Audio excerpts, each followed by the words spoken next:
좋으신 하나님 아버지, 오늘도 저희들을 사랑하사 하나님 아버지 앞으로 저희들을 이끌어 주시고 불러주신 그 은혜를 찬송하며 영광을 돌려드립니다.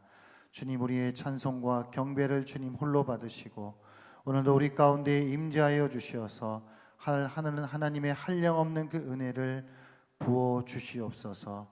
주님의 은혜가 아니면 살아갈 수가 없음을 날마다 고백하며 주님을 의지하오니 주님을 의지하는 심령들 가운데에 만족함을 허락하여 주옵시고, 이 세상 가운데 어떤 것도 우리를 만족할 수 없는 주여 그 세상 속에 살아가고 있사오니 주님 한 분만으로 만족하는 삶의 비결을 알게 하여 주시고 복음의 비밀을 알 수 있는 자들로 나아갈 수 있도록 인도하여 주시옵소서. 예수님 이름으로 기도하옵나이다. 아멘. 오늘 보실 하나님 말씀은 로마서 6장 15절부터 23절까지 말씀입니다.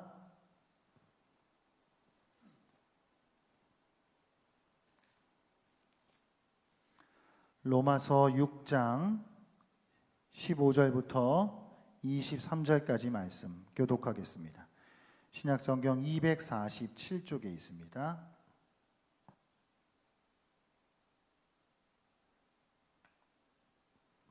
제가 먼저 읽겠습니다.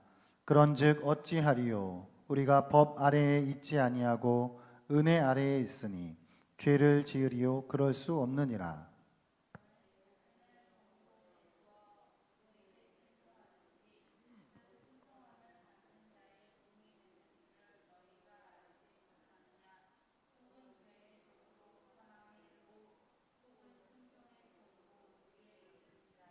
하나님께 감사하리로다. 너희가 본래 죄의 종이더니 너희에게 전하여 준 바 교훈의 본을 마음으로 순종하여 너희 육신이 연약함으로 내가 사람의 예대로 말하노니 전에 너희가 너희 지체를 부정과 불법에 내주어 불법에 이른 것 같이 이제는 너희 지체를 의에게 종으로 내주어 거룩함에 이르라.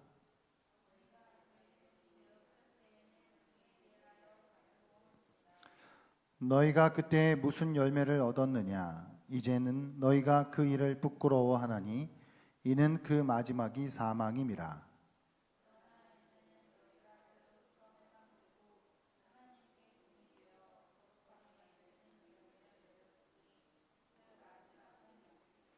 함께 있습니다. 죄의 삭은 사망이요 하나님의 은사는 그리스도 예수 우리 주 안에 있는 영생이니라. 아멘. 로마서 6장 1절부터 14절까지 지난 시간에 걸쳐서 은혜로 말미암아 구원을 받은 하나님의 백성이라면 그런 우리가 죄를 지어도 용서해 주시는 은혜가 있기 때문에 나는 이제 그래도 좀 마음 편히 죄를 지어도 되겠구나 라고 하는 식의 생각을 가질 수 없다 라는 걸 단호하게 말하였던 것을 보았습니다. 왜냐하면 죄가 더한 곳에 은혜가 더한다는 바울의 가르침을 악용해서 그래? 죄가 더한 곳에 은혜가 더한다고? 그러면 내가 은혜를 더하기 위해 죄에 거해도 되겠구나 라고 주장하는 이들이 있었기 때문에, 그렇게 주장할 수 있는 사람들이 있었기 때문에 바울이 그것을 단호하게 거절하고 있었던 것입니다. 왜 그래야 합니까? 왜 은혜로 구원받은 백성들은 다시 죄의 자리로 나아갈 수 없던 것입니까? 그 이유는 이제 우리가 그리스도와 연합했기 때문입니다. 이제 우리는 그리스도와 함께 살고 함께 죽는, 함께 죽고 함께 사는 그런 연합의 관계에 들어갔기 때문에 더 이상 죄에 거할 수 없다는 것입니다. 죄에 대하여서 주님께서 죽으신 것처럼 우리도 죄에 대하여서 죽어야 하는 것이고, 의에 대하여서 주님께서 사신 것처럼 우리도 의에 대하여서 살아야 한다는 말씀입니다. 그러므로 은혜가 넘친다고 해서 죄를 짓는 모습으로 되돌아간다는 것은 있을 수 없는 일이라는 말입니다.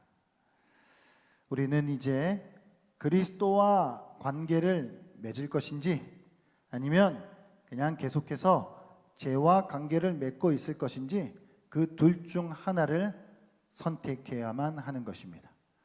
그리스도와 손을 잡을 것인지 아니면 죄와 손을 여전히 잡고 있을 것인지를 결정해야 한다라고 하는 말입니다.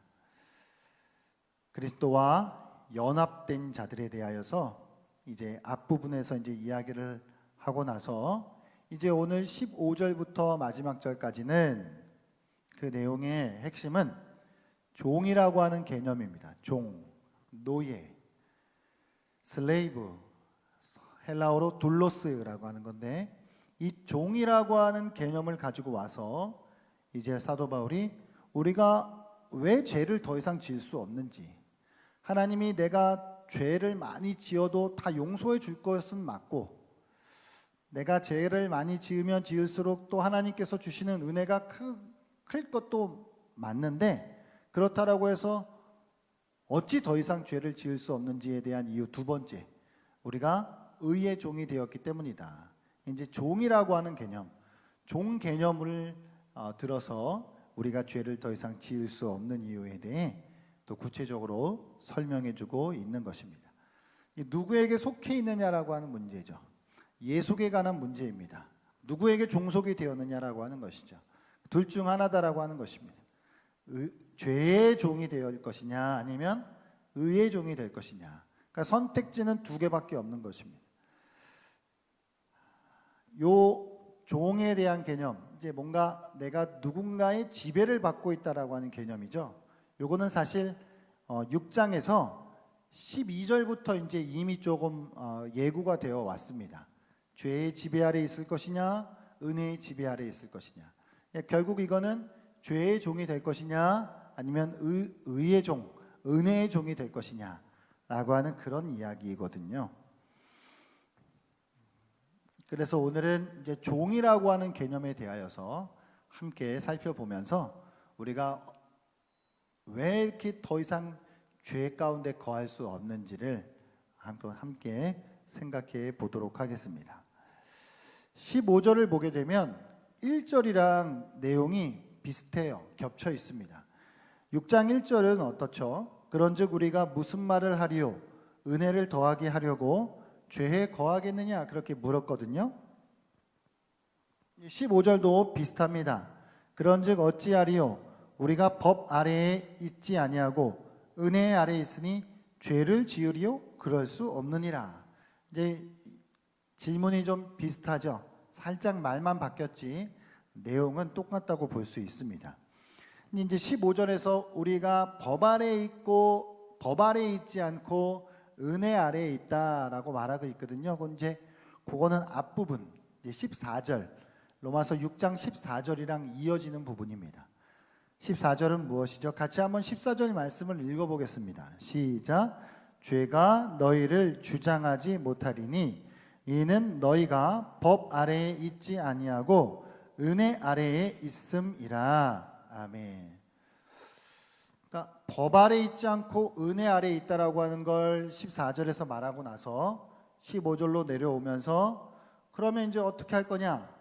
우리가 법 아래에 있지 않고 은혜 아래에 있기 때문에 죄를 지을 수 있냐? 아니다. 그럴 수 없다. 자연스럽게 이야기가 이어지는 것이죠. 그러니까 로마서를 이제 계속 읽어가시다 보면 어떻게 생각하면 뭐 쉬운 것 같기도 한데 또 어떻게 생각하면은 뭐 이렇게 어려운 것 같기도 하고 그렇습니다. 저도 그런 것 같습니다. 쉬운 것 같기도 하다가 어려운 것 같기도 하고.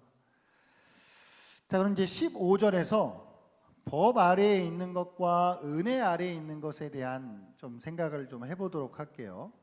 여기서 이제 법 아래에 있다라고 하는 건 이게 이제 율법을 말하는 거거든요. 율법이랑 같은 단어예요. 근데 이제 여기서는 법이라고 유를 이제 빼서 법이라고 하는 말로 이제 번역을 해놨는데 우리가 더 이상 율법 아래에 있지 않고 은혜 아래에 있다라는 이야기인데요. 그러면 법 아래 있다, 율법 아래 있다라고 하는 말은 뭘까요, 여러분? 법 아래 있다. 법은 어때요? 법은 분명하죠. 무슨 감정이 들어가거나 인정을 봐주거나 이런 것이 없습니다. 그냥 내가 이만큼 했으면 그만큼 한 것에 대한 대가가 주어지는 게 법이에요. 그게 법대로 하는 거예요. 내가 100의 죄를 지었으면 100의 죄에 대한 대가를 받는 게 법이에요. 그러니까 내가 이만큼을 줬으면 이만큼을 받고 이만큼을 받았으면 이만큼을 주는 것, 그게 법의 원리예요. 한마디로 give and take죠. 내가 준 만큼 받고 받은 만큼 준다 라고 하는 개념이 법이에요. 그러니까 우리가 하나님과의 관계에 있어서 법대로 있지 않다는 것이죠.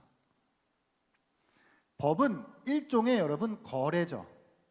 그러니까 여기에는 무슨 이 법이라고 하는 거는 그냥 되게 사무적이고 기계적이에요. 무슨 인정이 여기서 뭐 들어가서 이걸 덤으로 준다거나 뭐 이런 것이 없어요.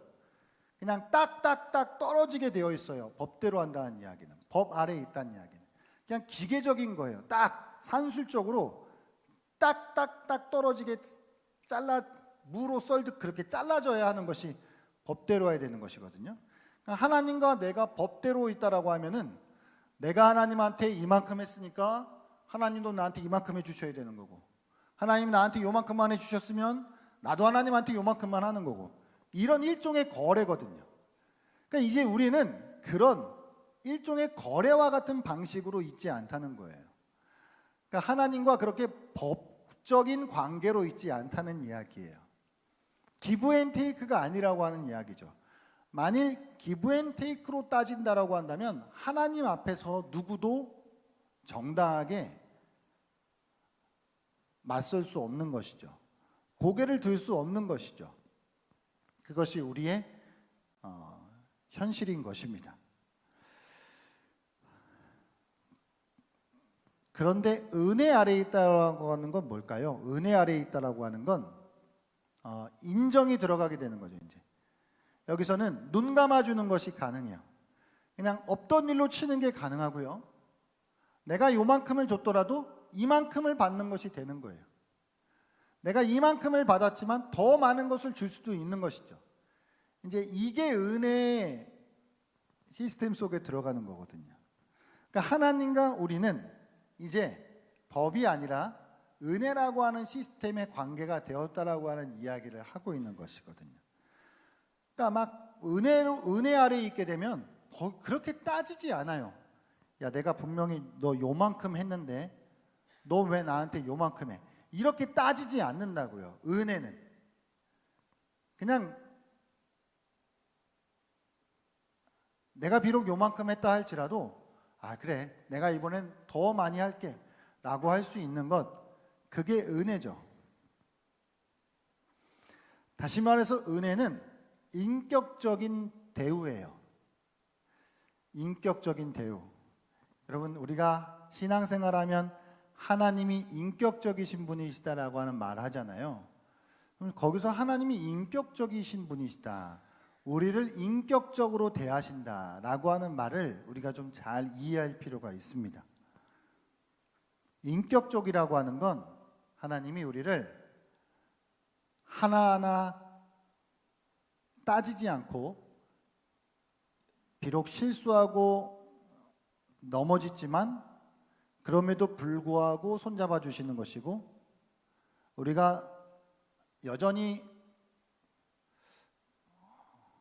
도를 넘어서지만 그럼에도 불구하고 우리에게 찾아오시는 것이고, 이런 것이 이제 인격적인 것이거든요. 기다려 주시는 것이고. 그러니까 이제 은혜 아래에 있다라고 하는 건 그렇게 인격적으로 우리를 대해 주신다라고 하는 것이죠. 그러면 이제 은혜 아래에 있고 하나님과의 나와의 관계가 인격적인 관계가 된다라고 한다면 우리가 취해야 하는 태도는 뭘까요? 그때는 알아서 잘하는 거예요. 알아서. 그러니까 알아서 잘한다고요. 그러니까 뭐 내가 못하면 하나님한테 혼날 거니까, 주인님이 나를 때리시고 나를 벌 주실 거니까 잘하는 게 아니라, 그건 법 아래에 있는 거고, 그건 법 아래에 있을 경우에 해당하는 것이고, 그냥 내가 비록 잘 못하더라도 주인님이 나를 또 기다려 주실 수도 있고 나를 좀 오래 참아 주실 수도 있는데 알아서 잘하는 거예요. 여러분, 예전에 영화 대사 중에 참 기가 막힌 영화 대사 하나가 있는데요, 그런 말이 있죠. 호의가 계속되면 권리인 줄 안다, 이런 말이 있잖아요. 들어보셨어요? 영화 대사인데요. 그러니까 사람이 본성상 사람이 참 악해요. 사람 본성이 참 악하거든요. 그래서 누군가에게 이렇게 호의를 계속 해주면은 그 호의를 받는 사람은 그게 계속 호의가 되다 보면은 어느새 자기의 권리인 줄 안다는 거지. 그 호의 받는 거를, 나는 이 정도 대우를 받아야 되는 사람이야. 나는 원래 이 정도 호의를 받아도 되는 사람이지. 나는 그럴 만한 자격이 있는 사람이야 라고 그렇게 착각을 한단 말이죠. 그 말이거든요. 그런데 하나님이 우리에게 호의를 베풀어 주실 때 우리가 그것을 권리로 아는 것이 아니라 그걸 끝까지 호의로 알고 있는 것, 그걸 끝까지 호의로 여길 수 있는 것, 그게 은혜 아래에 있다라고 하는 말이에요. 이제 신광교회에서 나름 8년을 이제 사역을 하면서 담임 목사님이 이제 부교육자들을 아주 인격적으로 대해 주셨거든요. 뭐 이렇게 막 쪼으신다거나 너 이렇게 이거밖에 못했어, 막 그렇게 무슨 회사 결제 맡듯이 그렇게 하지 않고 부교육자들을 이렇게 인격적으로 대해 주셨단 말이에요. 여러분, 안 그런 교회도 많아요. 잘 모르셔서 그렇죠. 어떤 교회는요, 뭐 보고서 날라다닙니다, 막. 예. 그런데 이제 제가 이제 부목사로 있으면서 이제 나름 행정목사에 이제 있다 보니까 가끔씩 이제 1년에 한 번 정도 우리가 전체 내년도 사역 회의를 할 때가 있거든요. 이제 사역 전체 교육자가 다 모여가지고, 그러면 이제 뭐 한 사람 한 사람씩 내년 계획에 대해서 이제 같이 공유하고 이제 하는 건데, 제가 어느 정도 한 5년차, 6년차 정도 되면 이제 저도 약간 짬밥이 먹었으니까 우리 이제 전도사님들이나 다른 교육자들에게 가끔씩 목사님이 김 목사 뭐 하고 싶은 말 있으면 하라고 약간 그렇게 언권을 주실 때가 있어요. 언권을. 그럼 제가 그때마다 하는 이야기가 있거든요. 이제 같은 동료 우리 교육자들에게, 담임 목사님이 우리에게 이렇게 호의를 베풀어 주시는데, 이렇게 호의가 계속되면 권리인 줄 안다. 그러나 우리는 그걸 권리로 생각하지 말고 그 호의를 호의로 계속 생각해서 알아서 더 잘하자, 이런 말을 제가 이제 했거든요. 근데 그런 거죠. 그러니까 누군가가 우리에게 이제 막 목사님이 막 담임 목사님이 막 쪼아가지고 막 너 보고서 제출해, 너 결과물 가지고 와, 너 왜 이것밖에 못했어, 그렇게 대하지 않고 막 오래 참아주고 기다려주고 막 이런다라고 한단 말이에요. 그러면 이게 요걸 악용하면 어떻게 돼요? 슬슬 눈치 보면서 막 뒤에 가서 딴짓하고 일 안 하고 놀고 이러면 이거는 뭐예요? 이건 나쁜 놈이지. 이건 악한 거예요. 이거는 그냥 그거는 글러먹은 거야. 안 되는 거야. 그거는. 그러니까 호의를 베풀 때 더 잘해야 되는, 이게 인격적인 관계인 거죠. 이게 인격이라고요. 그러니까 그 사람이 나를 인격적으로 대해줄 때 나도 그거를 이용해 먹지 않고 인격적으로 알아서 잘하는 거죠. 무슨 말인지 아시겠죠? 첫 사역지에서 제가 아직도 이제 십몇 년이 지난 일인데 제 평생에 아마 이제 잊혀지지 않는 일인데, 이제 설립 예배 때 그 목사님이 첫 사역지 이제 담임 목사님이시거든요. 우리 설립 예배 때 이제 격려사를 이제 부탁드려갖고 이제 오실 건데, 그 목사님이 거의 이제 저희 아버지 뻘 되시는 이제 나이 연배가 그 정도 되시는 이제 목사님이신데, 그러니까 첫 사역지 이제 전도사잖아요. 신대원 다닐 때 막 1학년, 2학년, 3학년 막 이럴 때 뭘 알아요. 근데 참 인격적으로 대해 주셨거든요. 참 인격적이셨고 그냥 그분 자체가 되게 인격적인 분이셨는데 그냥 매달 저희가 이제 그 사례비를 이제 받잖아요. 이제 그때 사례비 이제 첫 사례비가 제가 이제 교육전도사 때 한 60만 원 이제부터 시작했거든요. 그 이제 그 학비를 지원해 주잖아요. 학비. 한 학기마다 이렇게 등록금을 이제 지원해 준단 말이에요. 교회가. 근데 이제 처음에는 한 학기에 150만 원인가가 이렇게 지원해 주셨어요. 아마 300만 원 정도 됐었을 텐데 한 반 정도.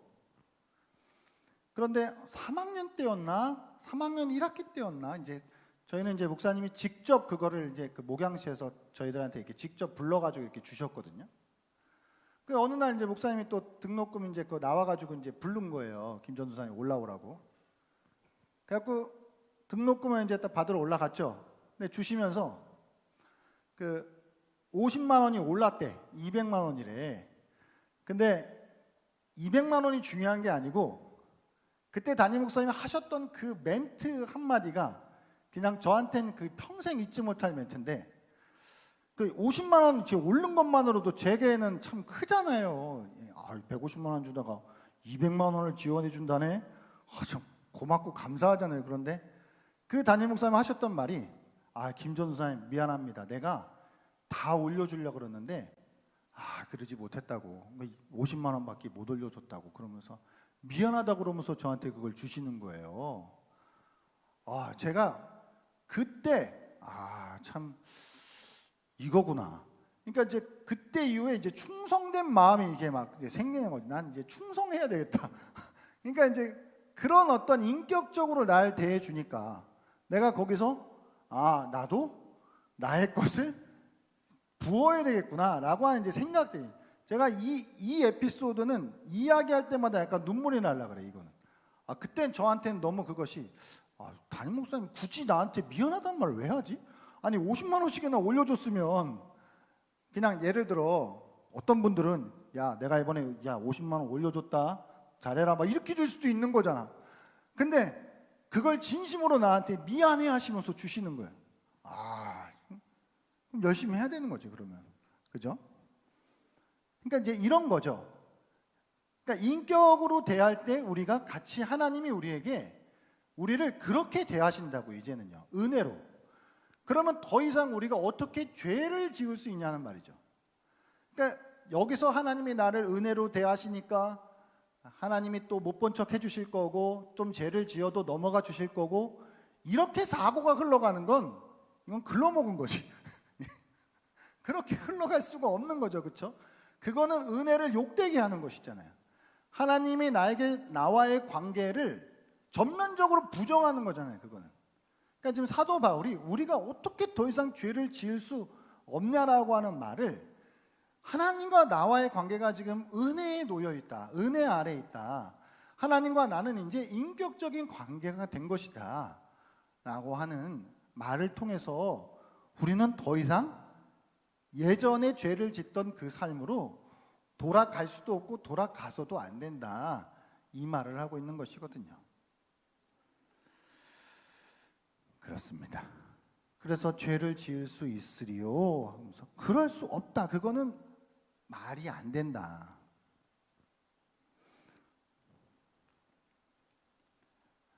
우리는 의의 종이 된 것이다 라고 하는 말 이제 본격적으로 할 거거든요.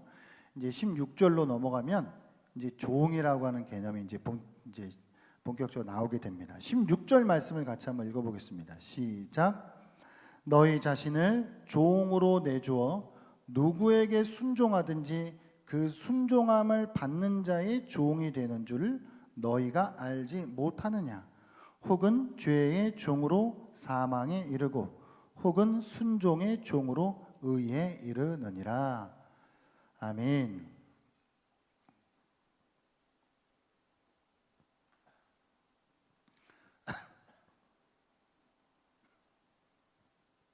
이 편지를 받고 있는 로마의 그리스도인들, 로마의 이제 그 교회에 있는 그 성도들, 로마 사람들에게는 종이라고 하는 개념이 익숙하죠.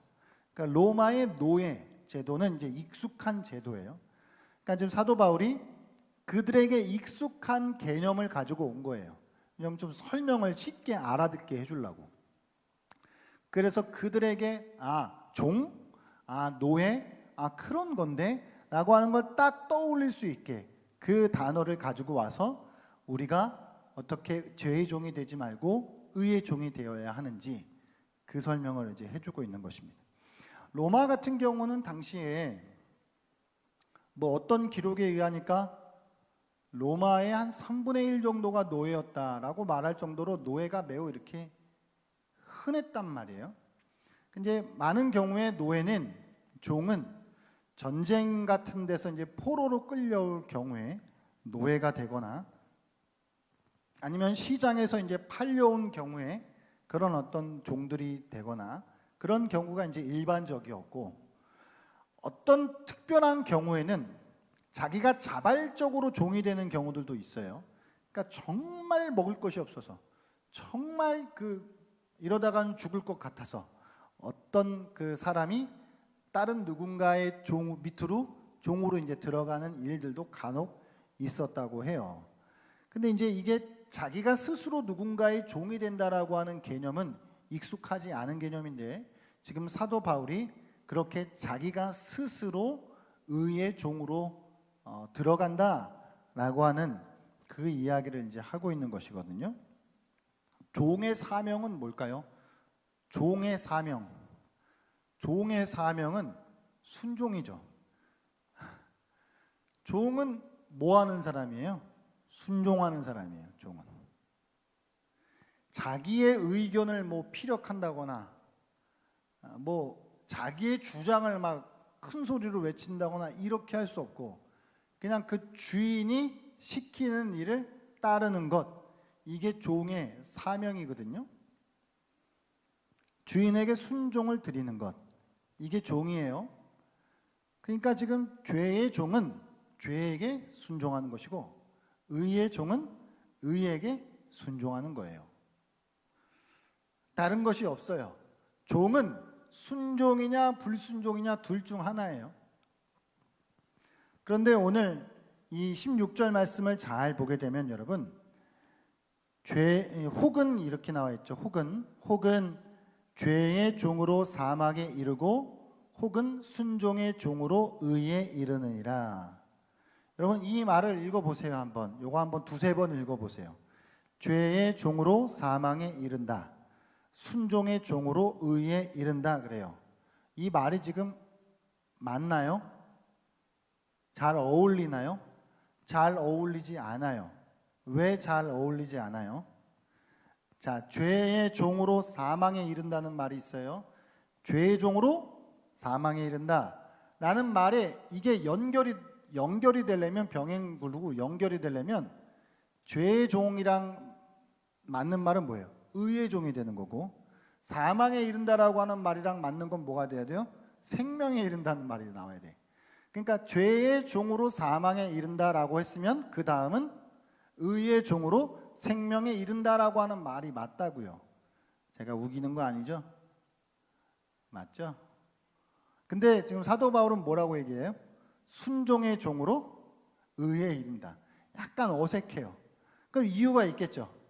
그러니까 원래 일반적으로 가면 죄의 종으로 사망에 이른다, 그 다음 의의 종으로 생명에 이른다라고 하는 말이 잘 어울리는 건데, 사도 바울은 지금 16절에서 그렇게 이야기하지 않고 죄의 종으로 사망에 이른다 혹은 순종의 종으로 의에 이른다 이렇게 해놨단 말이에요. 그럼 사도 바울이 단어를 쓸 때 아무 생각 없이 그냥 막 갖다 쓰지는 않았을 거잖아요. 그러니까 이유는 뭐냐면, 결국 여기서 의라는 말을 쓰지 않고 순종이라는 말을 쓴 것은 결국 의와 순종이 같다라고 하는 이야기를 하고 싶은 것이죠. 그러니까 이제 순종이 곧 의다라고 하는 말을 해주고 싶은 거예요. 그 다음에 뒤에 생명이라고 하는 말을 쓰지 않고 의라고 하는 말을 썼단 말이에요. 그럼 무슨 이유가 있겠어요? 의가 곧 생명이다 라고 하는 말을 해주고 싶은 것이겠죠. 이해 가시죠? 그러니까 순종이 곧 의고 의가 곧 생명이다 라고 하는 말을 해주고 싶어서 이렇게 단어를 좀 변형을 해서 썼다라고 하는 말이에요. 할렐루야.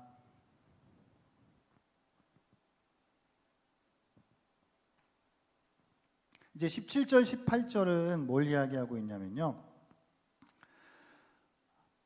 하나님께서 우리를 죄로부터 해방시켜 주셨다. 결국 같은 이야기를 이제 하고 있는 건데요.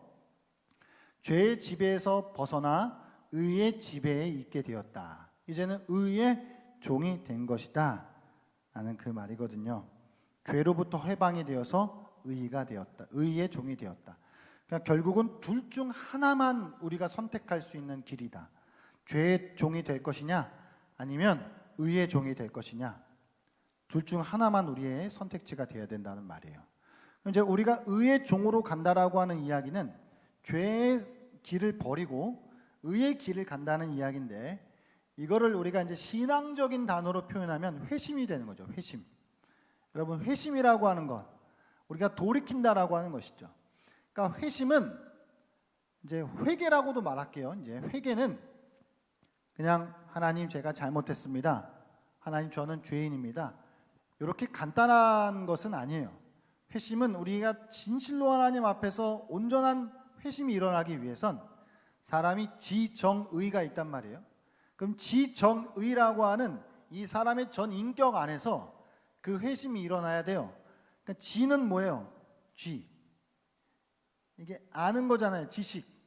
그러니까 내가 죄인됨을 온전히 깨닫고 나의 죄를 인정하는 것이죠. 나의 죄인됨을. 그 다음에 정은 뭐예요? 정. 이게 감정이잖아요. 그럼 내가 죄인 되었다라고 하는 사실이 나로 애통하게 하는 거죠. 그것이 슬픈 거예요. 그러니까 그것이 나로 몹시 커다란 아픔에 빠지게 하는 것이죠. 내가 마음이 괴로워지는 것이죠. 무엇 때문에? 내가 죄인이라는 사실 때문에. 그 다음 그것이 어디까지 더 이어져야 돼요? 의로까지 이어져야 되는데, 의는 뭐예요? 의지잖아요. 그러면 의지는 뭐예요? 여기서 끝나는 게 아니라 그냥 하나님께로 완전히 내가 돌아가는 것, 하나님께로 돌이키는 것, 그것이 참된 회심이다라고 하는 것이거든요. 그러니까 죄인됨을 깨닫고 그것을 괴로워하면서, 괴로워한다라고 해서 거기서 그러면 괴로워하는데 슬프네요, 괴롭네요, 거기가 끝이 아니라 하나님께로 돌이키는 것까지 가는 것, 이게 참된 회심이다 라고 하는 것이죠. 그러니까 의의 종이 된다라고 하는 건 이런 참된 회심이 일어나는 것이다 라고 말할 수 있는 것이죠.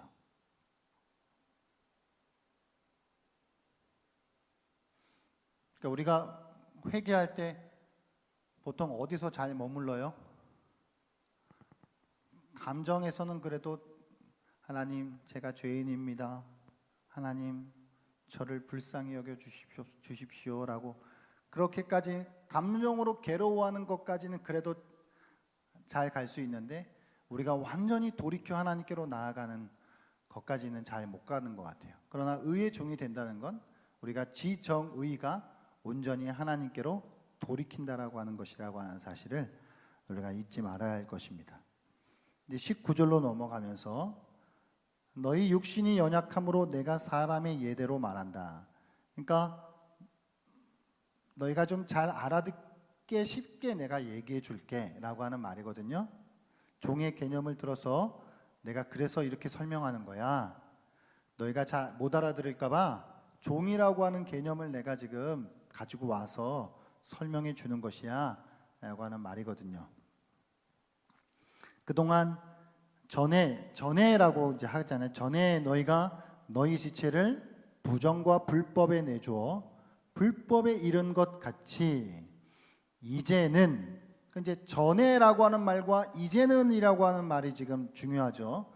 전에는 그랬는데 이제는 너희 지체를 의에게 종으로 내주어 거룩함에 이르라. 의의 종이 되는 건 거룩함에 이르는 것까지 나아가야 된다는 말을 하고 있는 것입니다. 20절 말씀 같이 한번 읽어볼까요? 시작. 너희가 죄의 종이 되었을 때에는 의에 대하여 자유로웠느니라. 아멘. 예전에 죄의 종으로 살 때에는 의에 대하여 자유로웠대요. 이게 무슨 말이죠?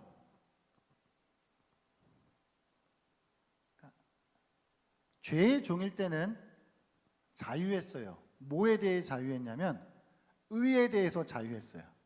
그러니까 의롭게 살지 않아도 돼. 그냥 의는 나랑 상관이 없어. 의는 나랑 그렇게 관계가 없는 문제이기 때문에 내가 그것으로부터는 그냥 해방이야. 의로운 삶은 나랑 상관이 없는 삶이야 라는 것이죠. 전에는. 그러나 이제 우리가 의의 종이 된다라고 하면 이 말을 20절 말씀을 여러분 거꾸로 이제 이걸 뒤집어 보면 어떻게 될까요? 제가 한번 만들어 볼게요. 문장을 20절 말씀을 뒤집어 보면 어떻게 될까요? 너희가 의의 종이 되었을 때에는 죄에 대하여 자유로웠느니라가 돼야 되는 거죠. 그렇죠? 이제 의의 종이 되면 죄에 대하여 자유로워야 돼요. 죄로부터 이제 우리가 해방이 되어야 하고 죄에 매여 있던 것으로부터 우리가 벗어나야 된다라고 하는 것이죠. 더 이상 죄에 휘둘리지 말아야 된다라고 하는 것, 자유해졌다라고 하는 것 말을 하고 있는 것입니다. 그 다음 21절에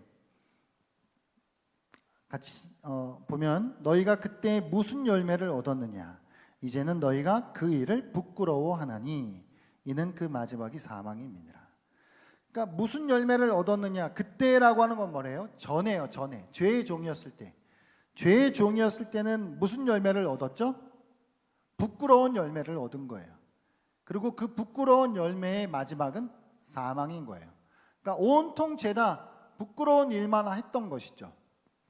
여러분 예수 믿으시고 이렇게 모태신앙인 분들은 좀 덜 할 수 있는데 나중에 이제 예수 믿으신 분들은 그 이전에 이제 삶이 있잖아요. 그러니까 하나님 없이 살았던 삶 그런 게 이제 있으시잖아요. 그럼 그게 이제 나중에 돌이켜 볼 때 되게 부끄럽지 않으세요? 막 부끄러운 거 별로 안 하셨어요? 착하게 사셨나? 그 옛날에 막 그거 어떻게 살았는지 막 이야기하라고 하면 그거 어떻게 이야기해? 그걸 부끄러워서 그쵸? 창피해가지고. 그러니까 저는 이제 고등학교 2학년 때 예수를 이제 영접했는데 그래도 일찍 영접한 거죠. 고등학교 2학년 때면. 근데 초등학교 때 막 중학교 때 나쁜 짓 많이 했거든요.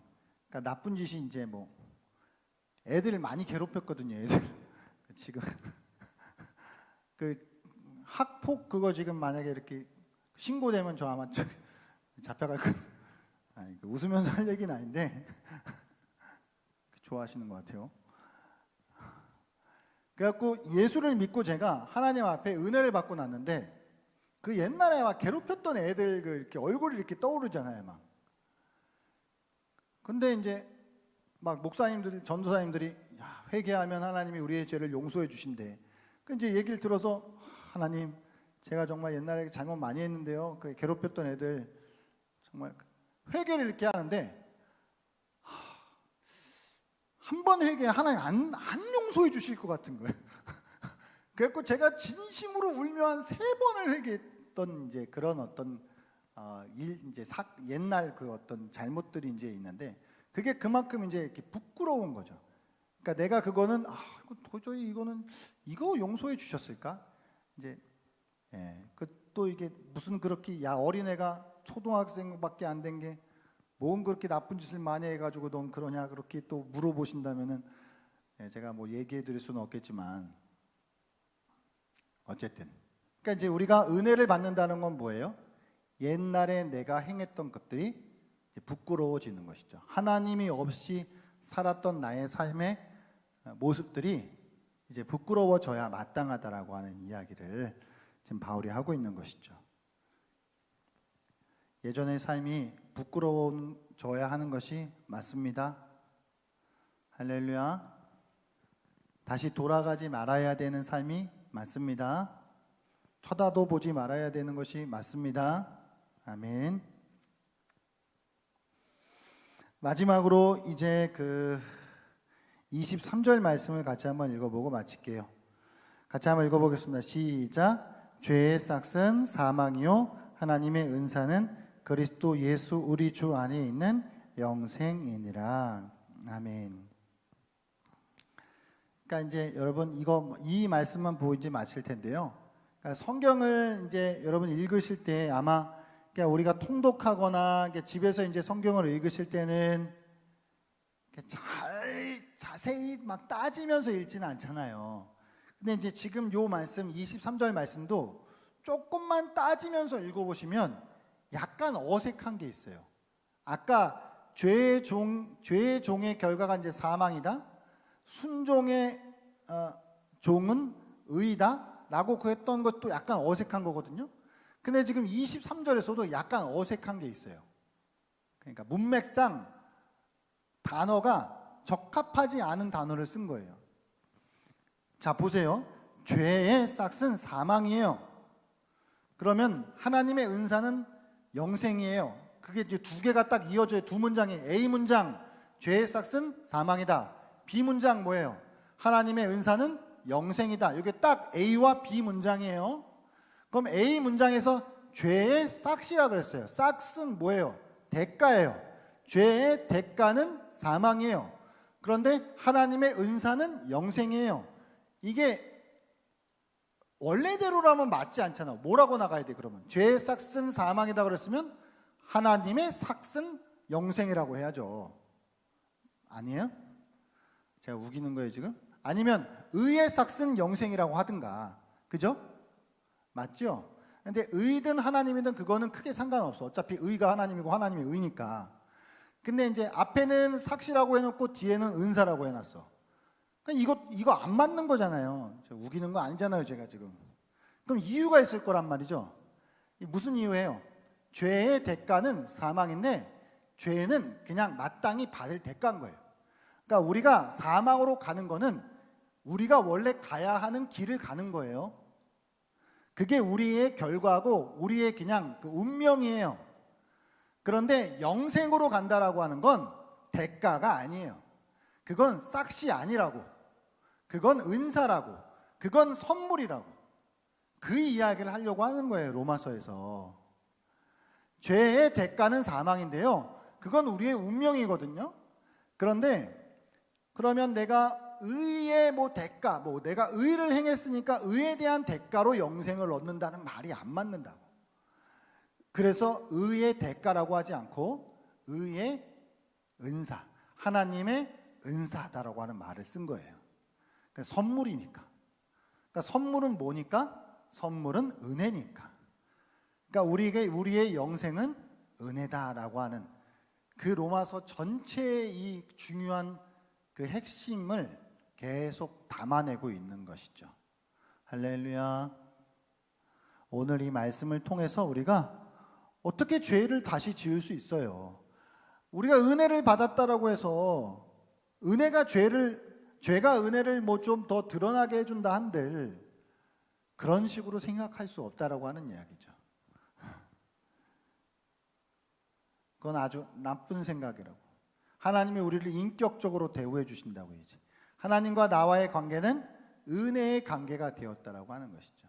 하나님이 나한테 호의를 베풀어 주시는데 그렇지, 내가 호의를 좀 받을 만하지 라고 생각하는 건 그건 잘못된 생각이라고. 처음부터 끝까지 하나님께서 나한테 내가 죽을 때까지 받는 호의가 여전히 호의구나.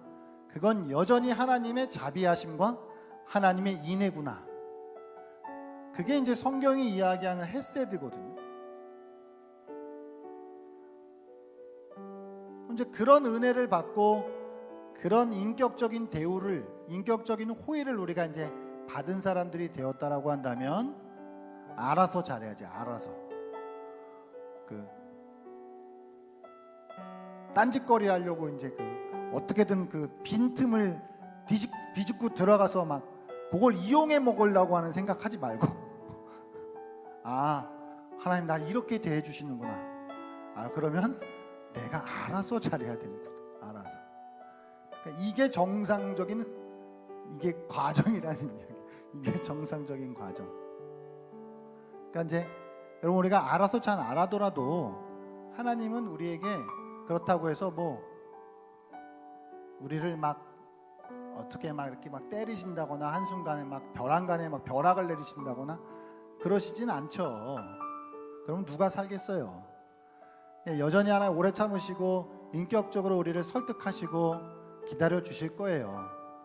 결국은 끌고 가시긴 끌고 가실 건데, 근데 이제 그 하나님의 마음을 우리가 이제 헤아려 볼 수 있다고 한다면 이제 빨리 돌아와야지. 빨리 하나님께서 기뻐하시는 삶의 자리로 와야죠. 그게 맞죠. 이제 성경이 우리에게 하는 거는 그런 이야기예요. 그러니까 우리가 선을 행하여야 되는 거는 그런 이야기예요.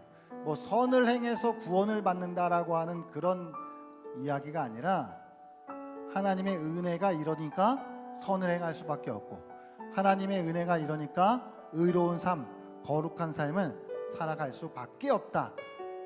그것밖에 없는 거예요. 그것밖에. 그게 우리의 그냥 운명이 되어야 하는 거예요. 그 이야기를 로마서가 지금 계속 하고 있는 것을 우리가 생각하면서, 오늘도 이 시간 혹여나 우리가 하나님이 우리를 여전히 인격적으로 대우해 주시고, 참 하나님이 이제 법이 아니라 은혜라고 하는 시스템 속에 우리를 이렇게 보호해 주시고 우리를 대해 주시는데, 그럼 이제 우리는 어떻게 살아가야 하는지를 우리가 늘 잊지 않고 의의 열매를 맺고 거룩한 열매를 맺고 이렇게 의의 종으로 의에 순종하며 살아갈 수 있는 것이, 그게 우리의 그냥 단 한 가지 길이다. 다른 길은 없다.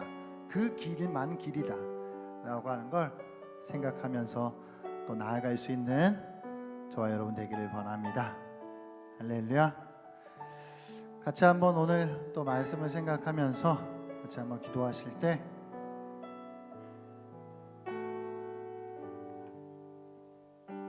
우리를 법대로 다루지 아니하시고 우리를 은혜의 원리로 다루시는 그 하나님 아버지를 우리가 묵상하고, 우리를 인격적으로 대우해 주시는 그 하나님 아버지를 우리가 묵상하면서, 그걸 제대로 묵상하고 올바르게 묵상한다면 더 이상 어떻게 죄를 지을 수 있냐, 더 이상 어떻게 우리가 죄에 가까워질 수 있느냐. 절대 그럴 수 없다. 우리는 앞으로 우리에게 주어진 길은 오직 의의 길이요 거룩의 길이다. 순종하는 삶만이 우리의 정해진 우리의 길이다라고 하는 것을 생각하면서, 주님, 하나님 앞에 온전히 돌이키게 해 주시옵소서. 나의 죄인됨을 내가 지적으로 온전히 깨달을 뿐만 아니라, 나의 죄인됨을 마음으로 아파할 뿐만 아니라, 나의 죄인됨을 나의 전 의지를 다하여서 하나님께로 돌이켜 나아갈 수 있는 나의 지정의, 나의 전 인격이 하나님 앞에 온전히 돌아갈 수 있도록 인도하여 주시옵소서. 같이 한번 말씀 생각하시면서 합심해 기도하시겠습니다. 사랑의 하나님 아버지, 주님께서 오늘도 우리들을 사랑으로 인도하시는 그 아버지 하나님의 손길을 주님 우리가 이 시간 느낍니다. 주님, 여전히 언제나 그 자리에서 동일하신 그 하나님, 어제나 오늘이나 내일이나 동일하신 그 주님께서 변함없이 우리들을 사랑해 주시고 하나님 우리를 또 기다려 주시는 아버지, 하나님의 또 은혜를 고백하지만 하나님 죄에 기웃거렸던 하나님, 죄 가운데 또 하나님 넘어져 있었던 우리의 모습들 주여 긍휼히 여겨주시고, 우리의 마음이 정말 하나님께서 기뻐하시는 의의 종으로 하나님께 우리의 삶을 자발적으로 드리는 그런 하나님 자발적인 종으로 주님 앞에 메인바된 주의 삶을 살아갈 수 있도록 인도하여 주옵소서. 이제 우리는 의의 종이 되어 죄에 대하여는 자유로운 자들이 되었습니다. 이 사실을 우리로 기억하게 하시고 우리의 전 인격이 하나님 앞에 돌이키게 하여 주시고, 회심하면서 주님 아버지 하나님께서 기뻐하시는 주여 삶의 열매를 맺으며 살아갈 수 있게 하여 주옵소서.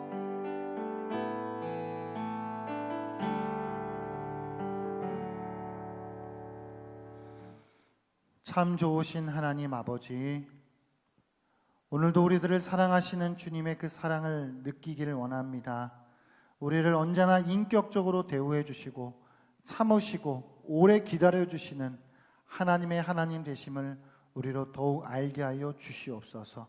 하나님 앞에 죄인일 수밖에 없는 우리의 죄인됨을 하나님 앞에 철저히 자각하고 인정하고 그것을 아파하며, 그래서 우리의 삶에 죄된 모습들이 있다면 그 모든 부분들을 다 주님께로 돌아오게, 주님 우리의 삶을 주님께로만 드릴 수 있는 의의 종된 삶 살아갈 수 있는 자들이 되게 하여 주옵소서.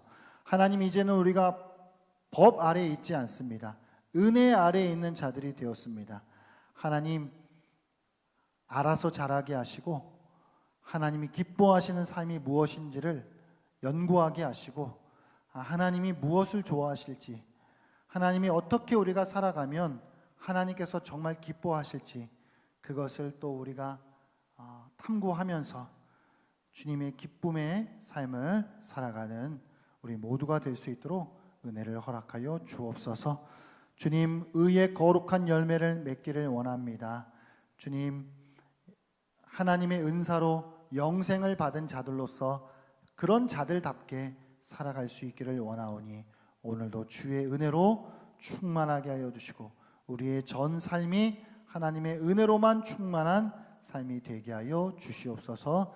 예수님의 이름으로 간절히 기도하옵나이다. 아멘. 우리 주기도문으로 우리 성경 공부를 마치겠습니다. 하늘에 계신 우리 아버지여, 이름이 거룩히 여김을 받으시오며 나라가 임하시오며 뜻이 하늘에서 이루어진 것 같이 땅에서도 이루어지이다. 오늘날 우리에게 일용할 양식을 주시옵고 우리가 우리에게 죄 지은 자를 사하여 준 것 같이 우리 죄를 사하여 주시옵고 우리를 시험에 들게 하지 마시옵고 다만 악에서 구하옵시옵소서. 나라와 권세와 영광이 아버지께 영원히 있사옵나이다. 아멘.